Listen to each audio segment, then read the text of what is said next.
Essa semana eu atendi um paciente que fez uso por conta própria de um suplemento de um aminoácido chamado triptofano. É um paciente que tem muita ansiedade, mas que também tem problemas intestinais. E depois de tomar esse suplemento, ele teve uma piora nesses problemas intestinais. Eu já falei sobre esse assunto antes, mas vamos estudar então hoje esse artigo, ou um pedacinho desse artigo, que fala sobre o papel da dieta e seus efeitos no microbioma intestinal e a relação disso com a patofisiologia de desordens mentais. Os autores começam destacando que existe um eixo chamado cérebro, intestino, microbioma. Esse eixo ou esse sistema comunica-se por meio de hormônios, por meio de nervos, por meio de substâncias produzidas pelo sistema imune. E essa comunicação vai de cérebro para intestino, de cérebro para microbioma, de microbioma com intestino e vice-versa. Assim como o cérebro fala com o intestino fala com o cérebro, microbioma responde ao que está acontecendo no intestino responde ao que acontece no microbioma. Então podem haver alterações na motilidade intestinal, alterações na secreção de muco, alterações na permeabilidade da barreira intestinal, na secreção de neurotransmissores. O intestino vai ser modificado pelo que a gente come, mas são 4 as fontes de moléculas que vão ser produzidas pelo microbioma e que vão cair na corrente sanguínea e influenciar todo o corpo, inclusive o cérebro. Então, esse microbioma vai ser influenciado por substâncias que nós produzimos, como ácidos biliares, como hormônios esteroidais. Esse microbioma vai ser influenciado pela nossa dieta, se existem polissacarídeos, polifenóis e determinados aminoácidos nessa dieta. Vai ser influenciado pelas próprias substâncias produzidas pelo microbioma, como os ácidos graxos de cadeia curta, e vai ser influenciado por substâncias recicladas ou mesmo sintetizadas pelo hospedeiro, como precursores biosintéticos e como xenobióticos, substâncias estranhas que são consideradas toxinas. Muito bem, tudo isso pode ficar ali no intestino ou pode cair na corrente sanguínea, influenciando os órgãos e o cérebro. Então temos aqui ácidos biliares secundários, hormônios, ácidos graxos de cadeia curta, fenóis, estrógenos, neurotransmissores, indóis, poliaminas, lipopolissacarídeos bacterianos, toxinas. E essas substâncias vão desempenhar papéis diferentes. Protetores, por exemplo, ácidos graxos de cadeia curta com um potencial anti-inflamatório, ou o contrário, toxinas, lipopolissacarídeos bacterianos, com uma ação inflamatória no organismo. E dependendo do que está caindo na corrente sanguínea, nós podemos ter uma piora de um grupo de doenças psiquiátricas e neurológicas como depressão, declínio cognitivo, doença de Parkinson, autismo e epilepsia. Então já foi demonstrado, por exemplo, que pessoas que têm uma dieta mais ocidentalizada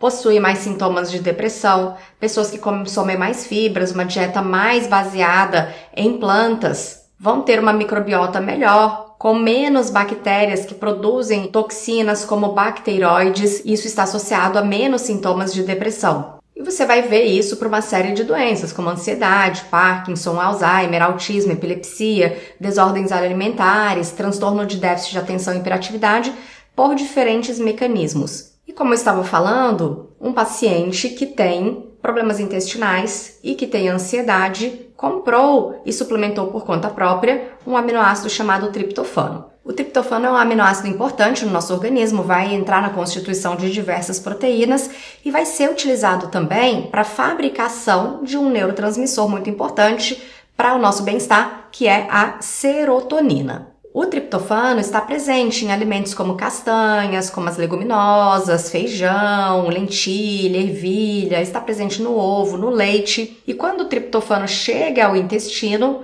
já no próprio intestino ele pode ser utilizado para a fabricação de 5-HT, que é a serotonina. E essa serotonina no intestino vai servir para modular, por exemplo, a quantidade de secreções intestinais que vamos produzir e a própria motilidade intestinal, para que o intestino funcione todo dia, mas não seja nem preso, nem tenhamos diarreia.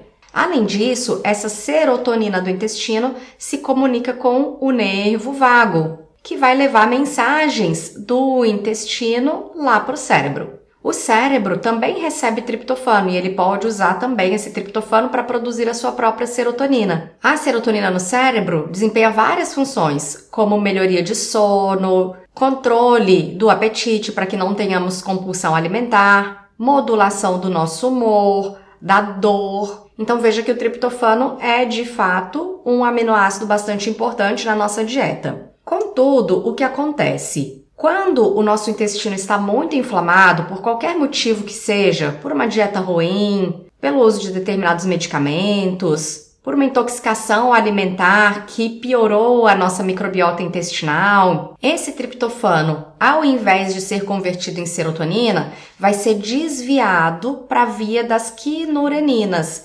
E quando produzimos ácido quinolínico, esse ácido quinolínico perpetua essa inflamação, inclusive neuroinflamação. Então a pessoa pode ter mais sintomas gastrointestinais e ela pode se sentir mais ansiosa. Já quando você tem uma dieta variada, você consome alimentos fermentados e você tem uma alta quantidade de lactobacilos no intestino, esses lactobacilos vão produzir um radical livre chamado peróxido de hidrogênio, H2O2, conhecido popularmente como água oxigenada, e esse H2O2 vai inibir a enzima indoleamina deoxigenase. Essa enzima é justamente a enzima que transforma triptofano em quinurenina. E quanto mais quinurenina a gente produz, mais ácido quinolínico também e mais inflamação.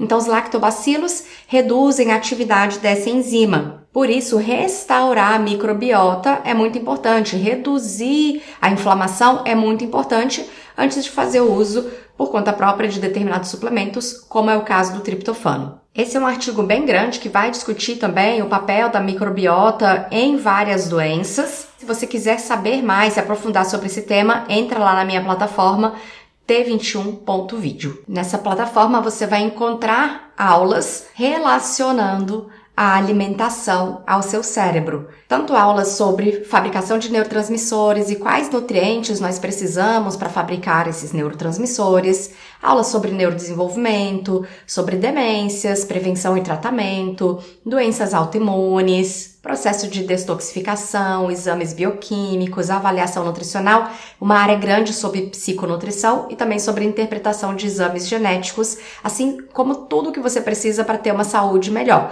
Dieta anti-inflamatória, tratamento de desbiose intestinal, dieta cetogênica que é utilizada para tratamento de casos de epilepsia, por exemplo, assim como prevenção e tratamento do Alzheimer. Essa plataforma está sendo sempre atualizada e é uma fonte importante para você que quer aprender mais sobre o seu cérebro.